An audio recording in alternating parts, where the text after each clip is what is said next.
இந்த நியூஸ் என்னன்னா, SBI bank இப்போ தனது செக் ப்ராசஸிங் முறைய முழுமையா ஏஐஎம் தொழில்நுட்பத்துக்கு மாற்றிருக்கு. இது வந்து ஃபினான்சியல் செக்டர்ல கொஞ்சம் கொஞ்சமா ஏஐ மாறிட்டுருக்கான ஒரு முன்னோட்டம். இது மாரி ஒவ்வொரு துறையிலயுமே ஏஐ வளர்ந்துட்டு வருது.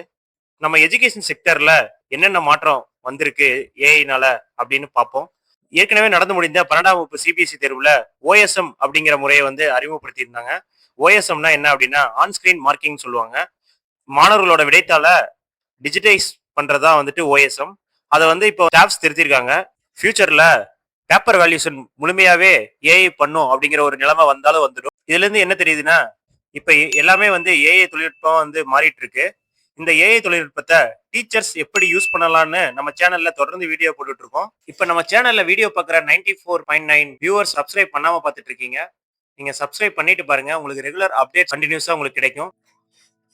Welcome to Brighter Brain Academy. இப்ப டெட் மற்றும் டிஆர்பி தேர்வுக்கு தயாராகும் டீச்சருக்கு சவாலா இருக்கிறது என்ன அப்படின்னு பார்த்தா, உளவியல் சம்பந்தமான கேள்விகளுக்கு எப்படி பதில் அளிக்கிறது.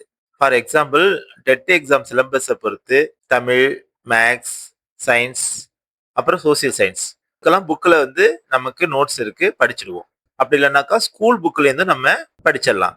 ஆனா பெடகோகி மாதிரி டாபிக் ப்ரிப்பேர் பண்றதுக்கு எந்த புக்கை படிக்கணும்ன்றது இன்னைய வரைக்கும் ஒரு தீர்வு இல்லாத குழப்பமா இருக்கு. இதுக்கு ஏஐ மூலியமா ஒரு சொல்யூஷனை தரத்துக்கு தான் இந்த வீடியோ நாம தயார் பண்ணியிருக்கோம். வாங்க வீடியோக்குள்ள போகலாம். ஃபர்ஸ்ட் உங்க மொபைல் ஆர் லேப்டாப்ல குரோம் ஓபன் பண்ணிக்கங்க. அதுல சர்ச் பார்ல ஜெமினி நோட்புக் அப்படின்னு டைப் பண்ணிக்கங்க. இந்த மாதிரி லிங்க் வரும். அதுல ஜெமினி நோட்புக்னு இருக்கும், அதை கிளிக் பண்ணுங்க. அதுல ட்ரை ஜெமினி நோட்புக்னு ஒரு ஆப்ஷன் இருக்கும், அதை கிளிக் பண்ணுங்க. லெஃப்ட் சைட்ல கிரியேட் நியூ நோட்புக் அப்படின்னு சொல்லிட்டு ஒரு ஆப்ஷன் இருக்கும், அதை கிளிக் பண்ணுங்க. பேஜ் ஓப்பன் ஆகும். இதுல ரைட் சைட்ல ஸ்டூடியோ அப்படின்னு சொல்லிட்டு ஒன்று இருக்கும். ஸ்டூடியோ பேனல்ல கீழே குவிஸ் அப்படின்னு சொல்லிட்டு ஒரு ஆப்ஷன் இருக்கும், அதை கிளிக் பண்ணுங்க. அதை கிளிக் பண்ண உடனே ஜென்ரேட்டிவ் குவிஸ் அப்படின்னு சொல்லிட்டு அதில் வந்துடும். இப்போ நீங்கள் ஏதோ ஒரு புக்கோட பிடிஎஃப் இமேஜ் ஏதாவது வச்சுருந்தீங்க அப்படின்னா, லெஃப்ட் சைடில் வந்துட்டு சோர்சஸ் ஆட் சோர்சஸ்னு ஒரு ஆப்ஷன் இருக்கும். அந்த சோர்சஸ் கிளிக் பண்ணிவிட்டு அப்லோட் ஃபைல்ஸ்னு சொல்லிட்டு கீழே இருக்கும். அதை நீங்கள் கிளிக் பண்ணிவிட்டு என்ன பிடிஎஃப் புக் வச்சுருக்கீங்களோ இல்லை ஒரு இமேஜ் வச்சுருந்தீங்க அப்படின்னா அதை வந்து அப்லோட் பண்ணிக்கணும். அதை அப்லோட் பண்ணீங்க அப்படின்னா அதுலேருந்து உங்களுக்கு கொஷின்ஸ் எடுத்து கொடுக்கும். இப்போ நம்மகிட்ட வந்து எந்த சோர்ஸுமே நம்மகிட்ட இல்லை அப்படிங்கிறப்ப ஜென்ரலாக வெப்சைட்ல இருந்து ரிசர்ச் பண்ணி கொடுக்க சொல்லி அது கேட்குது. இப்போ இதில் சர்ச் ரிசல்ட் பார்த்தீங்கன்னா, I don't see any sources in your notebook கேட்டுன்னு வருது. ஆக்சுவலாக நம்ம எந்த மெட்டீரியலுமே நம்ம அப்லோட் பண்ணாதனால இந்த மாதிரி வந்து காமிக்குது. சப்போஸ் நம்ம ஏதாவது புக் அப்லோட் பண்ணியிருந்தோம் அப்படின்னா அதுலேருந்து கொஸ்டின் எடுத்து காட்டும்.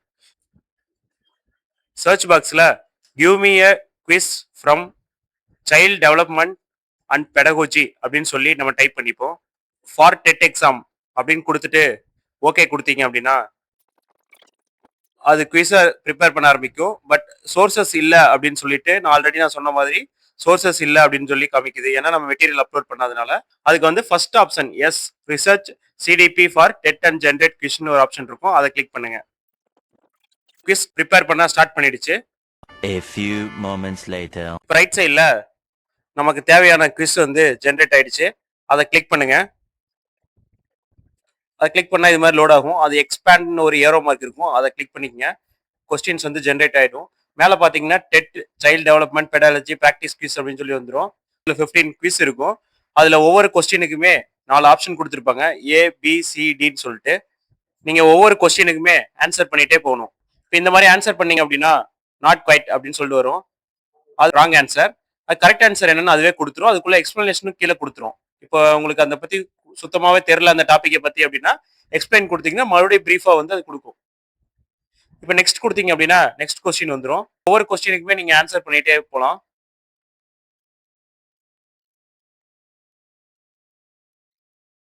உங்களோட எக்ஸாமோட ஸ்கோர் வந்து இது மாதிரி டிஸ்பிளே ஆகும். இப்போ பார்த்தீங்க அப்படின்னா 15 கொஸ்டின்ல ஒரு கொஸ்டின் தான் கரெக்ட், 11 கொஸ்டின் ராங், 3 கொஸ்டின்ஸ் வந்து ஸ்கிப் பண்ணியிருக்கோம். நம்ம நீங்க வேணா தெரில அப்படின்னா ஆன்சர் எதுவுமே தெரில அப்படின்னா ஸ்கிப் பண்ணிக்கலாம். கீழே வந்தீங்கன்னா இந்த மாதிரி டாபிக்ஸ் வந்து எந்தெந்த டாபிக்ஸ்ல இருந்து அது கொஸ்டின் கேட்டிருக்கு அப்படின்னு சொல்லிட்டு டாபிக்ஸ் கவர்ட் அப்படின்னு சொல்லி வரும். இப்போ சைல்டு டெவலப்மெண்ட் அண்ட் பெடகோஜியில் என்னென்ன டாப்பிக்கில் வந்து கொஸ்டின் கேட்டிருக்கு, உங்களுக்கு என்னென்ன கொஸ்டின் வேணும், ரைட் சைடில் பார்த்தீங்க அப்படின்னா இன்னும் என்னென்ன கொஸ்டின்ஸ் டாபிக்ஸ் அதில் இருக்குது சைல்டு டெவலப்மெண்ட்லாம் காட்டும். சப்போஸ் நீங்கள் அடுத்த ஒரு டாப்பிக்கில் உங்களுக்கு கொஸ்டின் வேணும், அதை படிக்கணும் அப்படின்னா நீங்கள் அதை கிளிக் பண்ணிவிட்டு கீழே ஜென்ரேட் குவிஸ் அப்படின்னு சொல்லிட்டு ஒரு ஆப்ஷன் இருக்கும், அதை கிளிக் பண்ணீங்க அப்படின்னா அந்த டாப்பிக்ல இருந்து கொஸ்டின்ஸ் வந்து கிரியேட் பண்ணி கொடுக்கும். இது மாதிரி வந்து கண்டினியூஸா வந்து நீங்க ப்ரிப்பேர் பண்ணிட்டே இருக்கலாம். இதுக்கு முன்னாடி ஒரு வீடியோ போட்டிருக்கோம். அதுல வந்து நோட்ஸ் எப்படி நம்ம வந்து ஹேண்ட் ரிட்டன் நோட்ஸ் வந்து ப்ரிப்பேர் பண்றது ஒரு டாபிக்ல அப்படின்னு சொல்லி போட்டிருக்கோம். நீங்க அந்த வீடியோவை பார்த்து நீங்க ஹேண்ட் ரிட்டன் நோட்ஸ் ப்ரிப்பேர் பண்ணிட்டு இந்த டாபிக்கை பத்தின நாலேஜ் வந்து டெவலப் பண்ணிக்கங்க. அதுக்கப்புறம் வந்து இந்த குவிஸ் வந்து அட்டன் பண்ணுங்க. இந்த மாதிரி வந்துட்டு நம்ம டிஃபிகல்ட்டா இருக்கிற டாபிக்ஸ்க்கு குவிஸ் ஜென்ரேட் பண்ணி நீங்க எக்ஸாம் ப்ரிப்பேர் பண்ணா ஈஸியா எக்ஸாம் வந்து கிளியர் பண்ணிடலாம். இந்த மாதிரி காம்ப்ளிகேட்டடான டாபிக்ஸ்க்கு நம்ம கொஸ்டின்ஸ் ப்ரிப்பேர் பண்றதுக்கு நம்ம படிக்கிறதுக்கு ஏஐ வந்து ரொம்ப யூஸ்ஃபுல்லா இருக்கு. இதை தொடர்ந்து பயன்படுத்துங்க. உங்களுக்கு ரொம்ப யூஸ்ஃபுல்லா இருக்கும். அதை பத்தின வீடியோஸ் வேணும் அப்படின்னா நம்ம சேனல்ல கன்டினியூஸா அப்டேட் பண்ணிட்டே இருக்கோம். மறக்காம சப்ஸ்கிரைப் பண்ணுங்க, லைக் பண்ணுங்க, ஷேர் பண்ணுங்க.